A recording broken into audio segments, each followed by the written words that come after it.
Hello दोस्तों, नमस्कार। एक बार फिर स्वागत है आपका दिव्यांश एजुकेशन चैनल में। दोस्तों, अगर चैनल पर पहली बार आए हैं तो प्लीज़ चैनल को सब्सक्राइब जरूर करें। और दोस्तों, आप सभी को बहुत बहुत शुभकामनाएं। जिनका भी दोस्तों सिलेक्शन हुआ है और जिनका सिलेक्शन नहीं हुआ है दोस्तों, उनके लिए भी शुभकामनाएं, क्योंकि दोस्तों आपका सिलेक्शन भी सेकंड काउंसलिंग में हो जाएगा।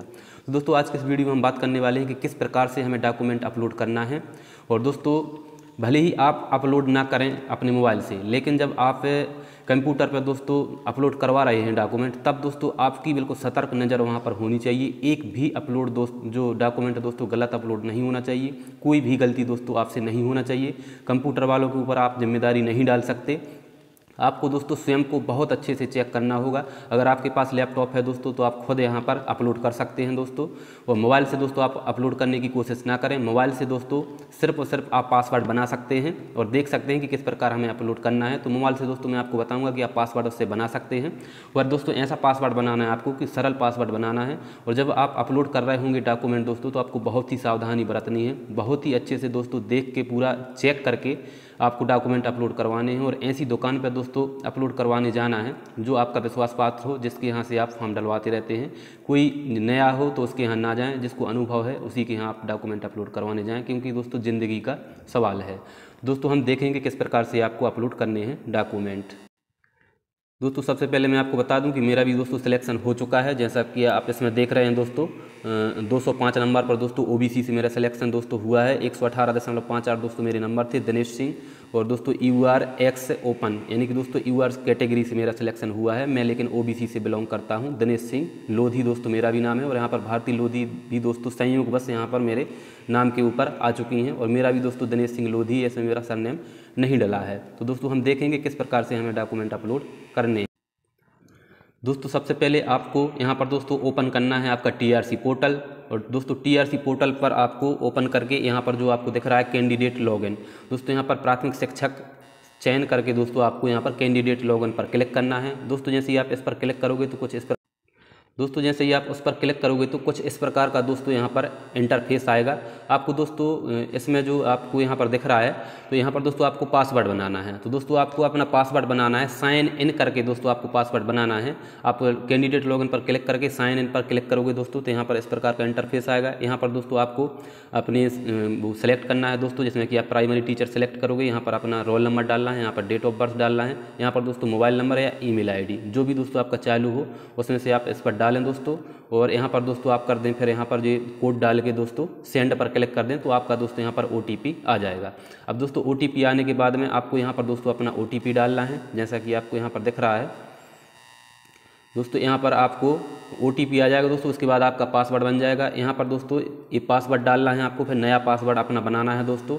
नया पासवर्ड दोस्तों आपको बनाने के लिए क्या करना है कि दोस्तों ऐसा पासवर्ड बनाना है जो बिल्कुल सिंपल हो, और दोस्तों जो बिल्कुल आसान आपको लगता है वो आप पासवर्ड बनाएं। और उसमें दोस्तों शर्त रहती है पासवर्ड में कि यहाँ पर दोस्तों आपको मिनिमम मतलब 8 कैरेक्टर का तो होना ही चाहिए। उसमें दोस्तों एक अल्फ़ाबेट भी होना चाहिए, एक दोस्तों उसमें स्मॉल अल्फ़ाबेट भी होना चाहिए दोस्तों। और दोस्तों उसमें कोई नंबर संख्या भी होना चाहिए, एक स्पेशल कैरेक्टर भी होना चाहिए। जैसे कि दोस्तों मैं आपको बता दूं कि कोई भी आप, जैसे किसी का दोस्तों राहुल है, राहुल नाम है दोस्तों, तो वह राहुल करके दोस्तों एक कैपिटल दोस्तों आर बना सकता है, फिर RAHU दोस्तों और L कर सकता है। यहाँ पर राहुल दोस्तों पूरा नाम लिख सकता है। इसके बाद दोस्तों एक कोई स्पेशल कैरेक्टर यानी कि दोस्तों यहाँ पर @ दोस्तों आप बना सकते हैं। और फिर यहाँ पर दोस्तों आप अपना नंबर भी या डेट ऑफ बर्थ कुछ भी डाल सकते हैं। तो इस प्रकार का दोस्तों आपको पासवर्ड बनाना है, या तो डेट ऑफ बर्थ आप लास्ट में डाल सकते हैं और आगे अपना नाम कर सकते हैं, और बीच में दोस्तों आप यहाँ पर स्पेशल कैरेक्टर बना सकते हैं।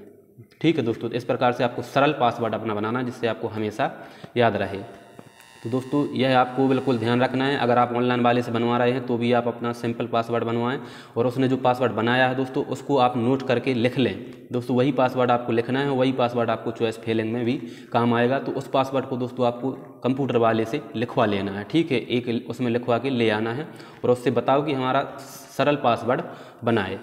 और दोस्तों फिर पासवर्ड बना के आपको यहाँ पर क्या करना है, फिर से दोस्तों लॉगिन करना है दोस्तों। यहाँ पर जो दिख रहा है यहाँ पर साइन अप करके दोस्तों आपको पासवर्ड बनाना है, फिर साइन अप हो जाएगा दोस्तों। इस प्रकार का इंटरफेस आ जाएगा। यहाँ पर दोस्तों फिर आपको क्या करना है, यहाँ पर फिर से वही टीचर सेलेक्ट करोगे, रोल नंबर डालोगे, पासवर्ड डालोगे, ये कोड डाल दोगे दोस्तों। तो फिर क्या हो जाएगा, फिर आपकी दोस्तों यहाँ पर प्रोफाइल ओपन हो जाएगी, जो कि इस प्रकार से होगी।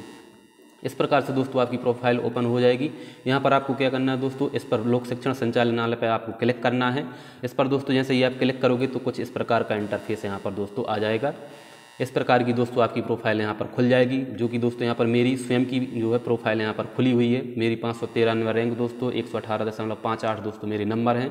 और दोस्तों यहाँ पर मेरा जो सभी है यहाँ पर ईमेल आईडी वगैरह सब दोस्तों यहाँ पर खुली हुई है। तो इस प्रकार से आपकी जो है प्रोफाइल खुल जाएगी। इसके बाद दोस्तों आपको सबसे पहला ऑप्शन रहेगा डॉक्यूमेंट वेरिफिकेशन डिस्ट्रिक्ट। तो दोस्तों आपको यहाँ पर डॉक्यूमेंट वेरिफिकेशन डिस्ट्रिक्ट का यहाँ पर चयन करना है।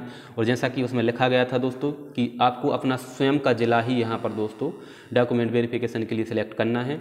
और यहाँ पर दोस्तों जो अतिथि हैं, जिन्होंने जिस ज़िले में अतिथि में काम किया है वही ज़िला उनको यहाँ पर दोस्तों चॉइस करना है। अगर 2 जिलों में किया है तो कोई एक जिला यहाँ पर अतिथि वाले यहाँ पर चयन कर सकते हैं, लेकिन वही ज़िला चयन करना है जहाँ पर उन्होंने मतलब अतिथि के रूप में कार्य किया है।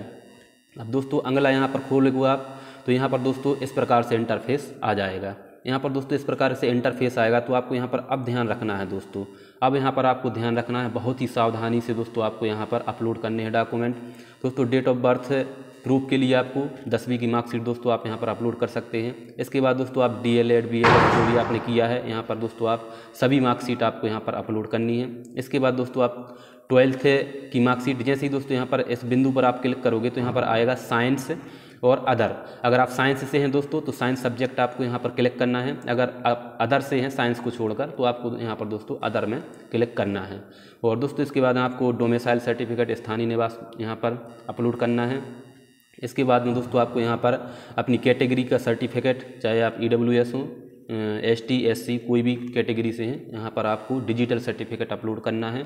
इसके बाद दोस्तों यहाँ पर आपको दिख रहा होगा notary certificate in case of surname change. तो दोस्तों यहाँ पर लिखा है कि नोटरी सर्टिफिकेट तभी आपको अपलोड करना है जब इस केस में जिसमें आपने सरनेम चेंज करवाया हो।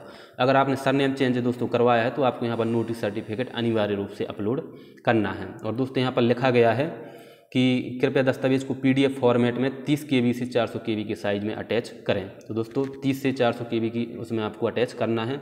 इसके बाद दोस्तों यहाँ पर जो निर्देश दिए गए हैं इनको बहुत ही ध्यान से आपको पढ़ना है। सबसे ज़्यादा इंपॉर्टेंट जानकारी दोस्तों यहीं दी गई है। तो यहाँ पर दोस्तों आपको जो यहाँ पर दिख रहा है इसमें टिक करना है दोस्तों, सही का टिक लगाना है, ठीक है। फिर दोस्तों इसमें लिखा है कि प्राथमिक शिक्षक के पदों पर नियोजन अंतर्गत दस्तावेज अपलोड करने के संबंध में अभ्यर्थियों को सूचित किया जाता है कि वे जन्म तिथि संबंधी अभिलेख 10वीं की अंकसूची, शैक्षणिक योग्यता 12वीं की अंकसूची, स्नातक उत्तीर्ण अंकसूची एवं शिक्षक प्रशिक्षण योग्यता DED BEd की उत्तीर्ण अंकसूची अपलोड करना अनिवार्य है। तो दोस्तों यहाँ पर जिसकी मान के चलो 12वीं तक ही उसकी है, उसके बाद DLED किया है तो उसको वहीं तक करना है। लेकिन दोस्तों जिसकी यहाँ पर स्नातक है और उसने अपलोड की थी, फॉर्म डालते समय दोस्तों उसने यहाँ पर अपलोड की थी स्नातक की अंकसूची, चाहे स्नातकोत्तर की हो, तो उसको सभी डॉक्यूमेंट दोस्तों यहाँ पर अपलोड करना अनिवार्य है। इसके अतिरिक्त यदि अभ्यर्थी निर्देशिका की कंडिका 3.2 में उल्लेखित कोई अन्य समक्ष शैक्षणिक योग्यता रखता है तो उसे भी अनिवार्य रूप से अपलोड करें। तो यहाँ पर दोस्तों 3.2 यानी कि जो आपको यहाँ पर दिख रही है जो 3 वाली दोस्तों, और यहाँ पर दोस्तों 2 वाली निर्देशिका 3, और दोस्तों जो कंडिका है दूसरे नंबर की दोस्तों यह प्रोफाइल में ओपन होती है। तो यानी कि 12th के आसपास दोस्तों आपकी, और यहाँ पर जो है कोई भी आप अतिरिक्त योग्यता रखते हैं तो दोस्तों अतिरिक्त योग्यता को आपको यहाँ पर क्या करना है, अपलोड करना है। जैसा कि इसमें लिखा गया है कि शैक्षणिक योग्यता रखता है तो उसे अनिवार्य रूप से क्या है यहाँ पर अपलोड करना है। उपरोक्त के अतिरिक्त अभ्यर्थी आयु एवं आरक्षण से संबंधित कोई लाभ प्राप्त करना चाहता है, आयु एवं आरक्षण से लाभ प्राप्त करना चाहता है, ठीक है, उससे संबंधित वैध प्रमाण पत्र अनिवार्य अपलोड करें। यानी कि दोस्तों EWS वालों को, EWS वाले जो आरक्षण प्राप्त कर रहे हैं आय के आधार पर, तो दोस्तों इनको यहाँ पर आय अपलोड करना अनिवार्य है, ठीक है। अपलोड करें अन्यथा उसे आयु आरक्षण से संबंधित लाभ नहीं होगा। यदि अभ्यर्थी द्वारा आरक्षित वर्ग संवर्ग का लाभ लेकर शिक्षक पात्रता में आवश्यक पात्रता अर्जित की गई है तथा उसके द्वारा आरक्षण अथवा आयु छूट से संबंधित आवश्यक अभिलेख अपलोड नहीं किया जाता है तो उसे चयन प्रक्रिया से वंचित किया जा सकता है। आरक्षण अथवा आयु छूट से संबंधित दस्तावेज अपलोड नहीं करने वाले ऐसे अभ्यर्थी को आवश्यक पात्रता अनारक्षित संवर्ग के समान प्राप्त कर रखी है, उनका विचारण केवल अनारक्षित संवर्ग में ही होगा। यानी कि आप सिर्फ UR में फिर जाएंगे, आपको कैटेगरी का फ़ायदा नहीं मिलेगा। तो दोस्तों जैसे ही आप इस पर यहाँ पर क्लिक करोगे और फिर दोस्तों प्रोसेस टू रजिस्ट्रेशन पर यहाँ पर क्लिक करोगे तो दोस्तों आगे और ऑप्शन खुल जाएंगे जहाँ पर आप कोई भी सर्टिफिकेट डाउनलोड दोस्तों कर सकते हैं, चाहे आपका कास्ट वो मतलब अतिरिक्त योग्यता हो, आपकी स्नातक हो, स्नातकोत्तर हो, या आपका आय प्रमाण पत्र हो, कोई भी दोस्तों अतिरिक्त आप करना चाहते हैं तो यहाँ पर दोस्तों आप अपलोड कर सकते हैं। और दोस्तों जैसे ही आप इस पर वो करोगे तो यहाँ पर दोस्तों मैं एक बात और आपको बता दूँ कि जो बगल में दोस्तों यहाँ पर मेन्यू दी रही थी, जैसे आप इस मेन्यू पर क्लिक करोगे दोस्तों तो सबसे पहले तो आपको व्यू प्रोफाइल होम वाली जो मैं आपको दिखा चुका हूँ वो देखना है। इसके बाद दोस्तों सबसे पहला स्टेप आपका रहता है डॉक्यूमेंट वेरिफिकेशन का, डिस्ट्रिक्ट का। तो दोस्तों डॉक्यूमेंट वेरिफिकेशन डिस्ट्रिक्ट आपको यहाँ पर चूज़ करना है सबसे पहले। उसके बाद दोस्तों आपको ऑप्शन खुलता है डॉक्यूमेंट अपलोड का। उसके बाद दोस्तों आपका रीप्रिंट डॉक्यूमेंट अपलोड, यानी कि आप पूरी डॉक्यूमेंट को उसको रीप्रिंट कर सकते हैं, देख सकते हैं पूरे फॉर्मेट को। और दोस्तों यह देखना बिल्कुल अनिवार्य है कि कोई डॉक्यूमेंट आपका कम तो नहीं रह गया है। इसके बाद दोस्तों अपडेट ईमेल मोबाइल नंबर भी आप अगर अपडेट करवाना चाहते हैं तो वह भी आप कर सकते हैं। पासवर्ड भी आप यहाँ पर चेंज कर सकते हैं। और दोस्तों जैसे डॉक्यूमेंट वेरिफिकेशन डिस्ट्रिक्ट पर आप करोगे तो इस प्रकार का इंटरफेस आएगा। तो यहाँ पर दोस्तों आपको अपना जो है सिलेक्ट करना है ज़िला, जो भी डॉक्यूमेंट वेरिफिकेशन के लिए आप करना चाहते हैं। तो दोस्तों यही अपडेट थी। इस प्रकार से आप अपना पासवर्ड बना सकते हैं और डॉक्यूमेंट अपलोड कर सकते हैं। और दोस्तों यहाँ पर स्नातक अगर आप हैं, आपने अपलोड की थी तो आपको अनिवार्य है दोस्तों अपलोड करना। और दोस्तों जो नोटरी सर्टिफिकेट है, नोटरी सर्टिफिकेट दोस्तों सिर्फ उन्हीं को यहाँ पर अपलोड करना है जिन्होंने दोस्तों सरनेम चेंज करवाया है, ठीक है, उनको अपलोड करना है। अगर आपने आरक्षण लिया है दोस्तों तो आपको सर्टिफिकेट अनिवार्य है। अगर EWS आपने आरक्षण लिया है तो आपको आय प्रमाण पत्र जरूरी है। तो इस प्रकार के दोस्तों आपको डॉक्यूमेंट अपलोड करना है और यहाँ पर दोस्तों आपको सावधानियाँ बरतनी है। तो दोस्तों आपको इन्फॉर्मेशन अच्छी लग रही है, अगर ऐसे डॉक्यूमेंट वेरिफिकेशन संबंधित और कोई आपके क्वेश्चन है दोस्तों तो कमेंट बॉक्स में कमेंट करें। हालांकि दोस्तों अभी मेरी ड्यूटी चल रही है तो ज़्यादातर मैं रिप्लाई नहीं कर पाता हूं, लेकिन दोस्तों रात में मैं रिप्लाई करने की कोशिश करता हूं। तो दोस्तों चैनल को सब्सक्राइब जरूर करें। धन्यवाद।